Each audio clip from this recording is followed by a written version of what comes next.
कभी यूरोप तय करता था किसे तेल बेचना है, आज हालात पलट चुके हैं। आज वही यूरोप भारत की कतार में खड़ा है उस रिफाइंड पेट्रोलियम के लिए जो कभी उसके लिए तीसरे देश का सामान हुआ करता था। और इसी लिस्ट में अब एक नया नाम जुड़ चुका है। दरअसल हाल ही में स्पेन ने भारत से तेल आयात में 46,000% की छलांग लगा ली है। और ये सिर्फ आंकड़ों का खेल नहीं है, बल्कि शक्ति संतुलन के पलटने की कहानी है।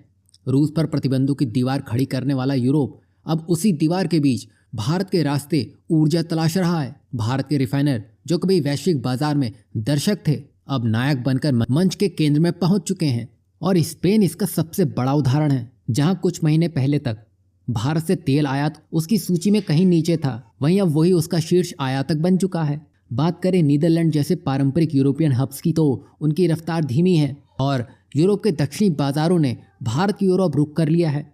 वजह साफ है, भारतीय रिफाइनर्स वो कर दिखा रहे हैं जो फिलहाल कोई और नहीं कर पा रहा है, जो कि ये सस्ते में उस तेल को उपलब्ध करवाना। वैसे भारत ने रूस से सस्ता तेल खरीदकर उसे अपने आधुनिक रिफाइनरियों में प्रोसेस किया और फिर यूरोप को वही उत्पाद बाजार भाव से कम दाम में बेचा।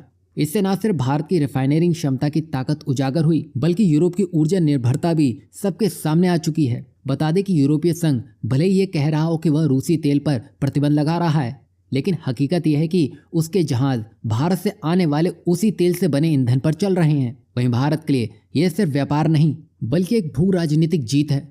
एक ऐसा पल जब एशिया का ऊर्जा खिलाड़ी यूरोप के लिए जीवनदायिनी स्रोत बन चुका है।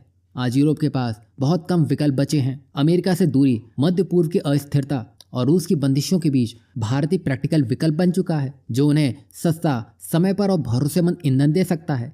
यही कारण है कि यूरोपीय बाजार अब भारत के तेल पर उसी तरह निर्भर है जैसे कभी भारतीय यूरोपीय मशीनों पर हुआ करता था। अब कह सकते हैं टेबल पलट चुकी है। भारत अब सिर्फ तेल नहीं बेच रहा है, बल्कि दुनिया की ऊर्जा राजनीति में अपनी स्याही से नया नक्शा बना रहा है। अब यहाँ आपको क्या लगता है, रूस के बाद अब भारत यूरोप की ऊर्जा राजनीति का नया चेहरा बन चुका है?